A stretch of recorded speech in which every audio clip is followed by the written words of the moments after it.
Rapid fire rounds with Tejas Kannadiga. First round ಬಂದು yes or no type questions. ನಾನು ಕೇಳುವಂತ ಪ್ರಶ್ನೆಗಳಿಗೆ ಎಸ್ ಅಥವಾ ನೋ ಎರಡರಲ್ಲಿ ಯಾವ್ದಾದ್ರು ಒಂದು ಆನ್ಸರ್ ಮಾಡಬಹುದು ಸರ್. ಮಹಿಮಾ ಪಟೇಲ್ ಕರ್ನಾಟಕ ರಾಜಕಾರಣದ ಮೊಹಮ್ಮದ್ ಬಿನ್ ತುಗ್ಲಕ್. No. ಮಹಿಮಾ ಪಟೇಲ್ ಅವರು part time politician, full time philosopher. No. ಅಳಿದು ಉಳಿದಿರುವ ಪ್ರಾಮಾಣಿಕ ರಾಜಕಾರಣಿಗಳಲ್ಲಿ ಮಹಿಮಾ ಪಟೇಲ್ ಕೂಡ ಒಬ್ಬರು. Yes. ಮಹಿಮಾ ಪಟೇಲ್ ಮಾತಿನಲ್ಲಿ ಮಾತ್ರ ರಾಜಕೀಯ ಸನ್ಯಾಸಿ, ಆದ್ರೆ ಎದೆಯಲ್ಲಿ ಅಧಿಕಾರದ ಹೆಬ್ಬಯಕೆ ಇದೆ. No. ಜೆ.ಎಚ್. ಪಟೇಲ್ ಅವರು ಮುಖ್ಯಮಂತ್ರಿ ಆಗಿದ್ದಾಗ ಮಗರಾದಂತಹ ಮಹಿಮಾ ಪಟೇಲ್ ಅವರು ಸೂಪರ್ ಸಿಎಂ ಆಗಿದ್ದರು. No. ಜೆ.ಎಚ್. ಪಟೇಲ್ ಹಾಗೂ ಮಹಿಮಾ ಪಟೇಲ್ ಇಬ್ಬರ ನಡುವೆ ಸಾಮ್ಯತೆಗಿಂತ ವ್ಯತ್ಯಾಸಗಳೇ ಹೆಚ್ಚು. Yes. ಮಹಿಮಾ ಪಟೇಲ್ ಅವರು ಜಾತಿ ರಾಜಕಾರಣ ಮಾಡಿಲ್ಲ, ಮುಂದೆ ಕೂಡ ಮಾಡೋದಿಲ್ಲ. Yes. ತನ್ನ ತಂದೆಯ ಅಧಿಕಾರ ಅವಧಿಯಲ್ಲಿ ಅನಂತ್ ನಾಗ್ ಅವರನ್ನ ಮಂತ್ರಿಯನ್ನಾಗಿ ಮಾಡಿದ್ದೆ ಮಹಿಮಾ ಪಟೇಲ್ ಅವರು. Yes. ಹಣ ಎಂಡ ಹಂಚೋದಿಲ್ಲ, ಜಾತಿ ರಾಜಕಾರಣ ಮಾಡೋದಿಲ್ಲ, ಜನರೇ ಮತವನ್ನ ಹಾಕ್ಬೇಕು. ಇದೇ ಮಹಿಮಾ ಪಟೇಲ್ ಅವರ ರಾಜಕೀಯ ಸಿದ್ಧಾಂತ ಹಾಗೂ ರಾಜಕೀಯ ತಂತ್ರ. Yes. ಜೆಡಿಯು ರಾಜ್ಯಾಧ್ಯಕ್ಷರಾಗಿ ಮಹಿಮಾ ಪಟೇಲ್ ಅವರ ಕೊಡುಗೆ ಅಥವಾ ಸಾಧನೆ ಶೂನ್ಯ. No. ಮಹಿಮಾ ಪಟೇಲ್ ಅವರು ತನ್ನ ಹುಚ್ಚುತನದ ರಾಜಕಾರಣಕ್ಕಾಗಿ ಚನ್ನಗಿರಿ ಜನ ಅವರ ಮೇಲೆ ವಿಶ್ವಾಸವನ್ನ ಕಳೆದುಕೊಂಡಿದ್ದಾರೆ. No.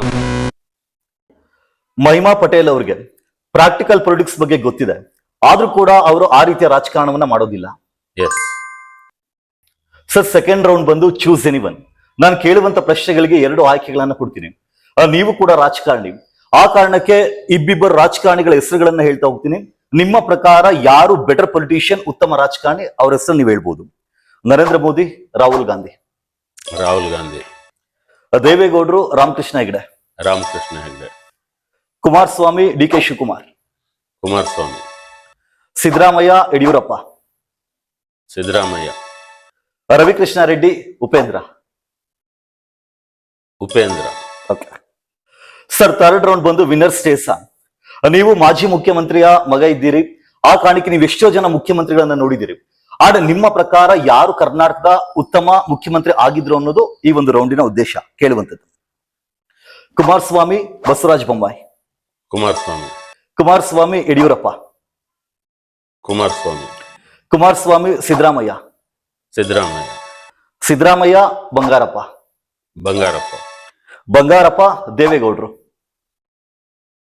ದೇವೇಗೌಡರು. ದೇವೇಗೌಡರು, ರಾಮಕೃಷ್ಣ ಹೆಗಡೆ ಅವರು. ರಾಮಕೃಷ್ಣ ಹೆಗ್ಡೆ. ರಾಮಕೃಷ್ಣ ಹೆಗಡೆ, ದೇವರಾಜ ಅರಸ್. ರಾಮಕೃಷ್ಣ ಹೆಗ್ಡೆ. ಓಕೆ ಸರ್, ನನ್ನ ಎರಡನೇ ಪ್ರಶ್ನೆ ಬಂದು ಅತಿ ಹೆಚ್ಚು ಕುಟುಂಬ ರಾಜಕಾರಣ ಮಾಡಿದಂತ ರಾಜಕೀಯ ಕುಟುಂಬ ಯಾವುದು ಅಂತ. ಜಾರಕಿಹೊಳಿ ಕುಟುಂಬ, ಶಾಮನೂರು ಕುಟುಂಬ. ಶಾಮನೂರು ಕುಟುಂಬ. ಶಾಮನೂರು ಕುಟುಂಬ, ಜೆ.ಎಚ್. ಪಟೇಲ್ ಕುಟುಂಬ.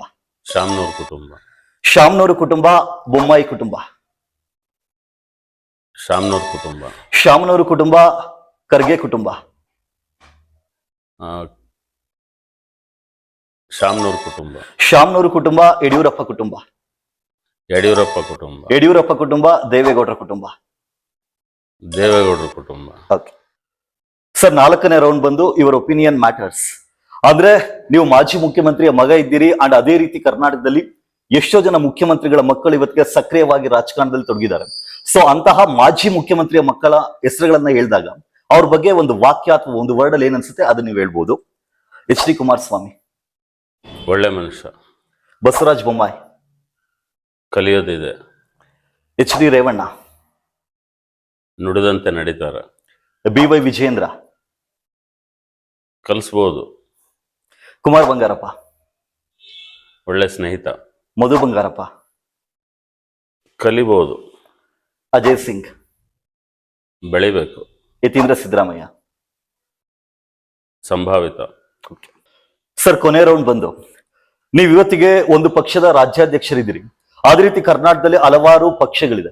ಆ ಪಕ್ಷಗಳ ಹೆಸರುಗಳನ್ನ ಹೇಳ್ತಾ ಹೋಗ್ತೀನಿ, ಒಂದಿಷ್ಟು ಪಕ್ಷಗಳ ಹೆಸರುಗಳನ್ನ. ಆ ಪಕ್ಷಗಳ ಹೆಸರನ್ನ ಹೇಳಿದಾಗ ಆ ಪಕ್ಷದ ಬಗ್ಗೆ ನಿಮಗೆ ಒಂದು ಪಾಸಿಟಿವ್ ಮತ್ತೆ ಒಂದು ನೆಗೆಟಿವ್ ಅಂಶ ಹೇಳೋದಾದ್ರೆ ಅದು ನೀವು ಹೇಳ್ಬೋದು. BJP positive. ಶಿಸ್ತಿದೆ. ನೆಗೆಟಿವ್. ದುರಾಸೆ ಬಿಡಬೇಕು. Indian National Congress positive. ದೇಶಭಕ್ತಿ ಇದೆ. ನೆಗೆಟಿವ್. ಕಳ್ತನ ಬಿಡಬೇಕು. JDS ಪಾಸಿಟಿವ್, ಹೃದಯವಂತಿಕೆ ಇದೆ, ನೆಗೆಟಿವ್. ದ್ವೇಷ ಬಿಡಬೇಕು.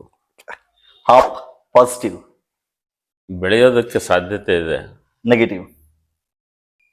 ಸ್ವಲ್ಪ ದುರಹಂಕಾರ ಬಿಡಬೇಕು. KRS ಪಕ್ಷ ಪಾಸಿಟಿವ್, ತುಂಬ ಕಮಿಟೆಡ್, ನೆಗೆಟಿವ್. ಆಕ್ರೋಶ ಕಡಿಮೆ ಮಾಡ್ಕೋಬೇಕು. ಕೊನೆಯದಾಗಿ JDU ಪಾಸಿಟಿವ್, ತುಂಬ ಒಳ್ಳೆ ಚಿಂತನೆ ಇದೆ, ನೆಗೆಟಿವ್. ಆರ್ಗನೈಸೇಷನ್ ವೀಕ್ ಇದೆ.